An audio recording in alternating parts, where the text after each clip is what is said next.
Most people wake up in the morning and start to think about their problems. Those problems are connected to certain memories, and those memories are connected to certain people and things. Your brain is like an old tape recorder that plays back to you the same cassette over and over every day. If your brain is the record of the past, then the moment you start your day, you are already thinking and living in the past. Each one of your memories has emotion, and the emotions are the final product of past experiences. So the moment you recall the memories of your problems, all of a sudden you feel unhappy, you feel sad, you feel pain. How you think and how you feel creates your state of being. In other words, it creates your character. If your entire state of being when you start your day is in the past, it means your past, sooner or later, will become your future. For example, something that happened yesterday made you angry. Today you wake up and think about it, and you feel angry again. Keep doing this for 2 days and people will think you are having a bad day. Keep doing it for 1 week and people will think you're in a bad mood. If you continue long enough, soon anger will become part of your character. You will be known as someone who is always angry. So as you can see, your thoughts have something to do with your destiny. This means if you keep thinking in the past, you're gonna keep creating the same life. Without even realizing, you keep creating the same life that you don't even like. Here's how it usually happens. You wake up and grab your cell phone. You check your Instagram, check your WhatsApp, read a few emails or texts. Then you check the news, and now you finally feel really connected to everything that's known in your life. After that, you go through a series of routine behaviors. You get out of bed on the same side, you go to the toilet, you get a cup of coffee in your favorite cup, you take a shower, you get dressed, and you take the same bus or drive to work the same way. Finally, you get to work and you see the same people that push the same emotional buttons. When the work is done, you hurry back home to do the same things all over again tomorrow. This becomes your routine, and routine works like a computer program, and now you have lost your free will to a program. It is no longer you who runs the show, but the subconscious program. 95% of who we are by the time we're 35 years old is a memorized set of behaviors, emotional reactions, unconscious habits, hardwired attitudes, beliefs, and perceptions that function like a program. So then you can say, with your 5% conscious mind, I want to be healthy, I want to be happy, I want to be free. But the body is run by a different program. You are putting the 5% conscious mind against the subconscious mind, which is 95%. This is like putting an average skinny guy against an Olympic-level power lifter in a weightlifting competition. No wonder you can't make changes and end up going back to the old program and creating the same life. So then how do you begin to make changes?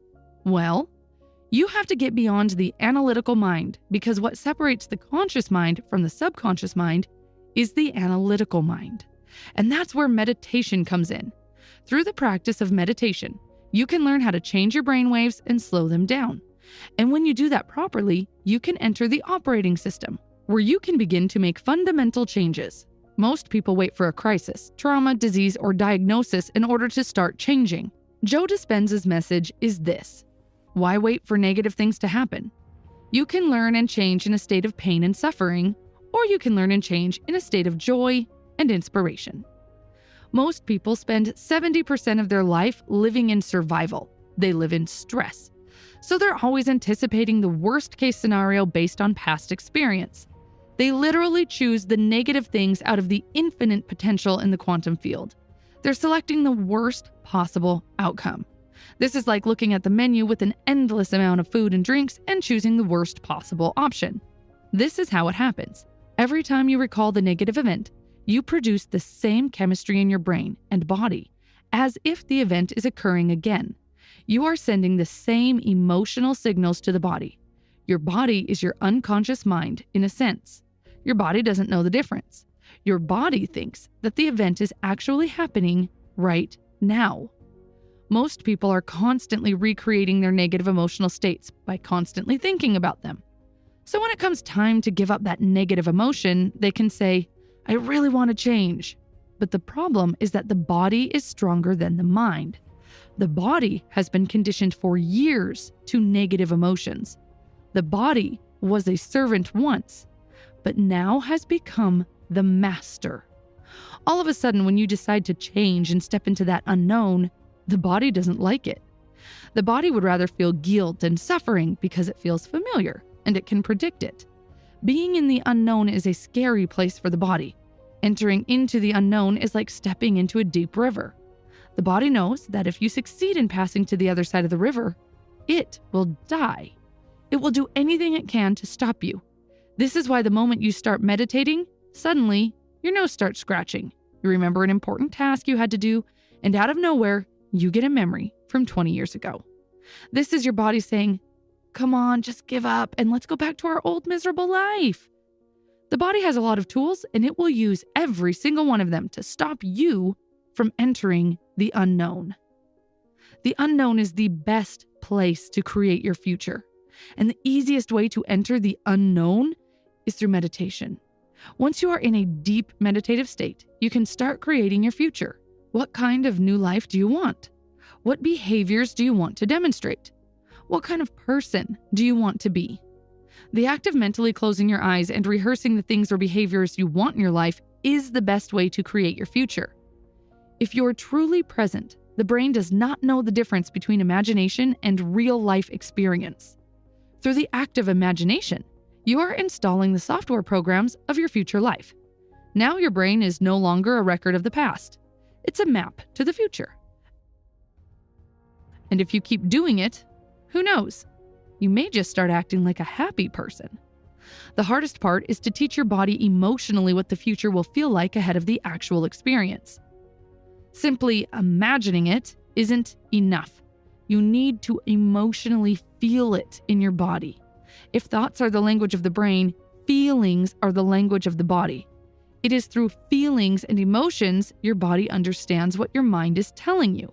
If you don't feel anything, then it means your body isn't receiving the signal. It's like in your room. The internet modem is working, but you can't connect because you've turned off the Wi-Fi on your phone.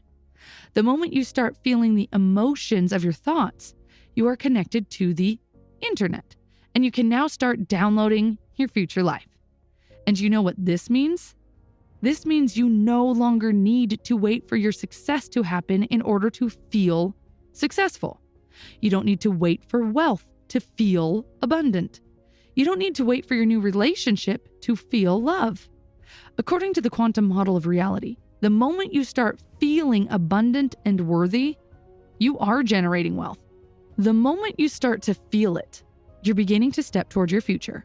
Now, this means you are becoming the creator of your future. You're no longer living as a victim and saying things like, "I'm this way because of this person or this experience." Unfortunately, today many people are victims of their own negative thoughts from the past. Most people don't realize it, but here's the thing about thoughts. Just because you have a thought, it doesn't mean it's true. Let me repeat. Just because you have a thought, it doesn't mean that you should act on it. On average, you think 60 to 70,000 thoughts in one day. 90% of those thoughts are the same thoughts as the day before.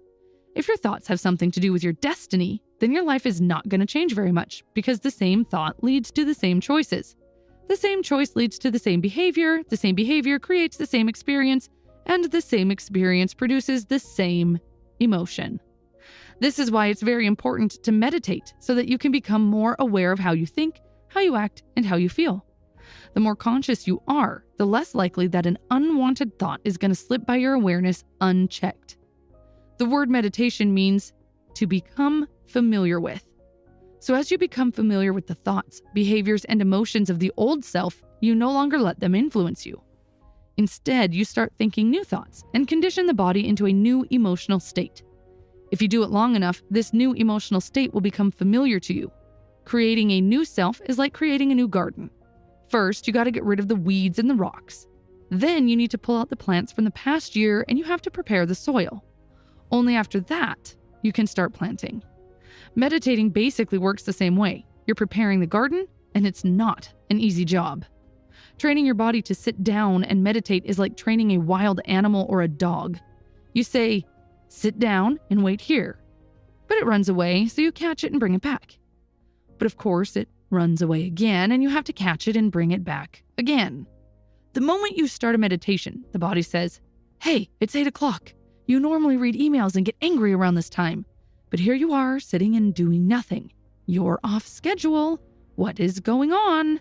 For years, we have been angry together around this time, but all of a sudden you're going to change just like that.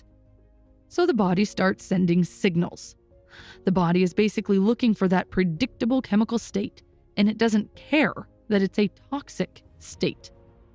Every time you become aware of what your body is doing and bring attention to the present moment, you're telling the body it's no longer the mind and you are the mind. And now your will is getting greater than the program. And if you keep doing this over and over again, just like a trained dog, the body will sit down and obey. The moment the body surrenders, there's a liberation of energy. You go from particle to wave, from matter to energy, and you free yourself from the chains of those emotions that keep you in the familiar past.